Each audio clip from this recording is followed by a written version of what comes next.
प्रभु कृपा करके इस श्लोक में ऐसा उपाय बता रहे हैं कि आप जो भी करेंगे उसी से भगवत प्राप्ति हो जाएगी। बड़ी कृपा है।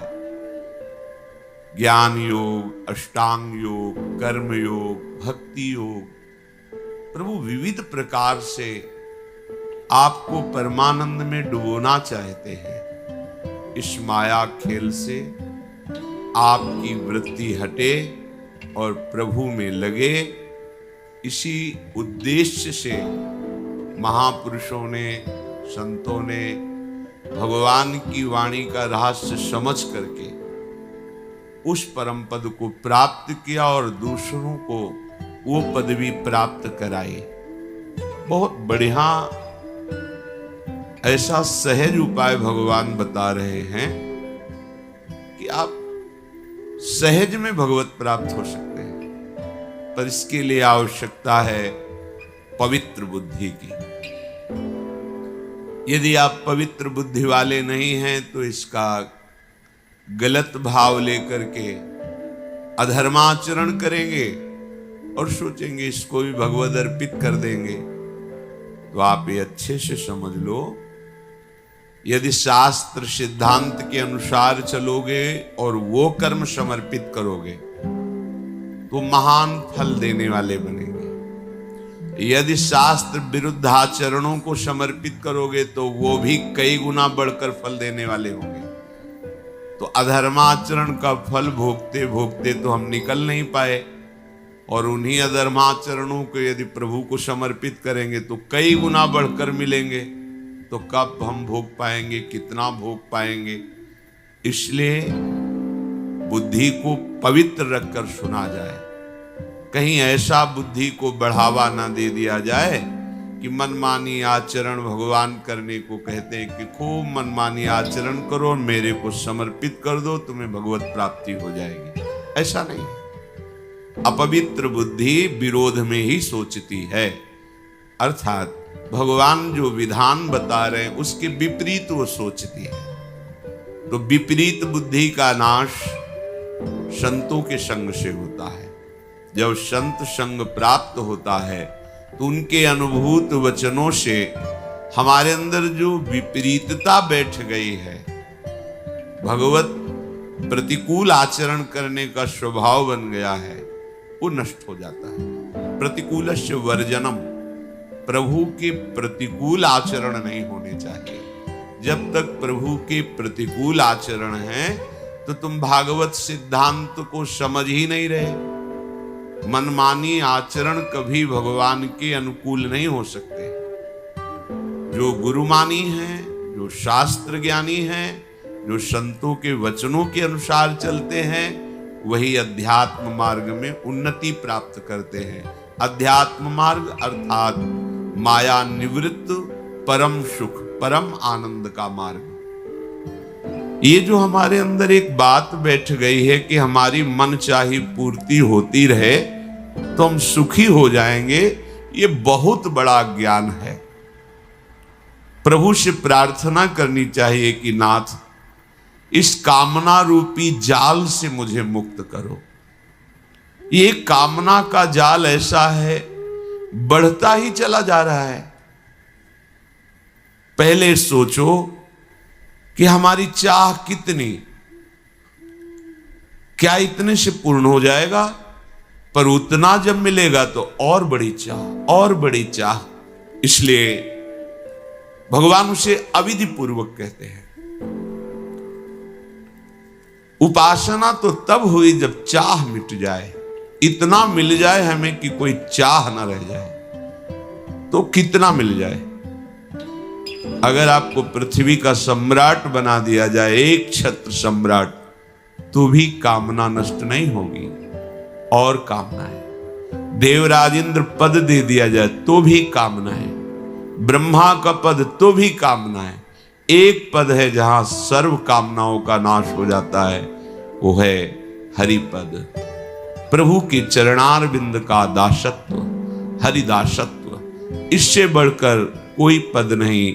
इस परम पद को ब्रह्मा जी भी नमस्कार करते हैं। ज्यों ज्यों मनचाही कामना पूर्ण होती है, त्यों त्यों मन चाह असीम होने लगता है, सीमा नहीं रहती कि इतने मिल जाए तो अब कछु नाथ न चाही मोरे। आज तक कोई ऐसा नहीं हुआ कि प्रभु आप इतना कर दो बस मैं तृप्त हो गया, आज तक नहीं। बहुत देखा है, बहुत देखा। एक भगत जी बस महाराज बिटिया का ब्याह हो जाए, आजीवन वृंदावन वास करेंगे, हमारे सब काम पूरे हो गए। 15 वर्ष पहले बिटिया के भी लड़का हो गया। आप क्या समझते हैं आपकी कामना पूर्ति हो जाएगी तो आप भगवत प्राप्ति के मार्ग में चल देंगे? इतनी कामनाएं, इतनी समस्याएं आ जाएंगी कि आप निकल ही नहीं सकते। जिस परिस्थिति में आप हैं उसी परिस्थिति में नाम जप कीजिए, भगवत आराधना कीजिए तो निकल जाएंगे। और अगर ये सोच रहे हैं कि परिस्थिति का जब परिवर्तन होगा तब भजन करेंगे तो मृत्यु ही मिलेगी, शतमार्ग में चलने का अवसर माया देगी नहीं। भोगों की प्राप्ति में आज तक किसी को तृप्ति नहीं हुई। आज तक कोई भी इतिहास साक्षी है ऐसा नहीं बोला कि ये भोग हमें मिल गए अब हमें कुछ नहीं चाहिए, कोई नहीं बोला। अगर कोई ऐसा बोला है कि अब कछु नाथ न चाहिए मोरे, तो वही बोला है जिसे भगवान के चरण मिल गए हैं, दूसरा नहीं। जब कोई गरीब 1 लाख रुपया का लाभ मिलने लगता है तो करोड़ की चाह में बावरा हो जाता है। जब करोड़ मिलने लगते हैं तो अरबों की चाह आ जाती है। जब अरबों का धन आ जाता है तो वो भारत का सबसे बड़ा धनी बनना चाहता है। जब भारत का सबसे बड़ा धनी बन जाए तो विदेशों के धनियों पर नजर होती। बड़ा विचित्र माया का खेल, कहीं विश्राम नहीं मिल सकता कामनाओं की पूर्ति से। देख लो, हमारी खोज है हमें नित्य सुख प्राप्त हो, शाश्वत सुख, सत्य सुख, परिपूर्ण सुख, अविनाशी सुख। ये जगत में थोड़ी है, ये अपूर्ण है, ये विनाशी है, ये अनित्य है, परिवर्तनशील है, ये सत्य नहीं है। पर हम खोज यही कर रहे हैं। जब तक इस अविनाशी सुख की प्राप्ति नहीं होगी तब तक तुम्हारी खोज रुकेगी नहीं।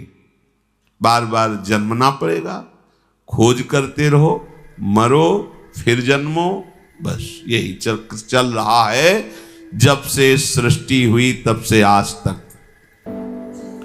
यदि भोगों से ही वासना शांत हो जाती तो अब तक शांत हो जाती।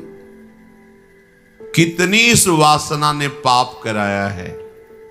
पूज्य जनों के प्रति भी ये दोष भाव, भोग भाव, ये बड़ी नीच है वासना। ये दुर्वासना मम सदा परिकर्षयन्ति। ये पापी वासना न जाने कहां कहां हमें कैसे कैसे आचरण करवाए। जीव के लिए वासना के त्याग में ही शांति है, भोग में नहीं। पर इस समझ में सिद्धांत नहीं आता।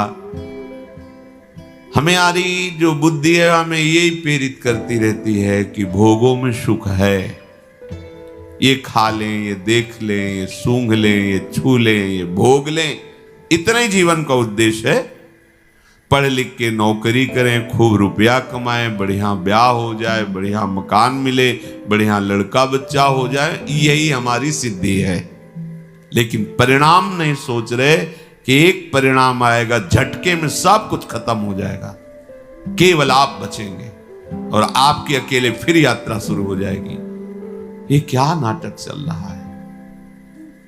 पूरा जीवन 50 वर्ष 80 वर्ष समेटते हुए 1 मिनट में सब छीन लिया गया, फिर अकेले चलो। कभी थोड़ा विचार करो। जीव के लिए इन अपूर्ण वस्तुओं की प्राप्ति और उनमें आसक्ति यही भगवत प्राप्ति में बाधा है। यही बाधा है। भगवत मार्ग के पथिक हैं, पर हृदय में आकर्षण होता है कि ये भोग सुखद है, ये भोग सुखद है, और हम जहां गलती कर देते हैं तो अपने मार्ग से उतर जाते हैं, फिर मार्ग का पता ही नहीं चलता। ये मार्ग ऐसा दिव्य है कि यदि आप विधि के अनुसार नहीं चलेंगे, गुरु आज्ञा के अनुसार, तो मार्ग अंतर ध्यान हो जाएगा, ढूंढने पर भी पता नहीं चलेगा।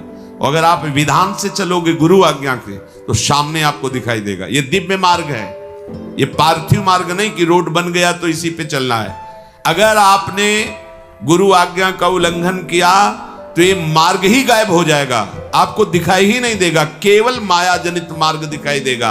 अगर आप गुरु आज्ञा पर चलोगे तो केवल यही मार्ग सामने रहेगा और सब भ्रमात्मक मार्ग नष्ट हो जाएंगे। ये आंतरिक बात कह रहा हूं। उपासक अध्यात्म में आंतरिक मार्ग पे चलता है, बाहरी रोड पे नहीं।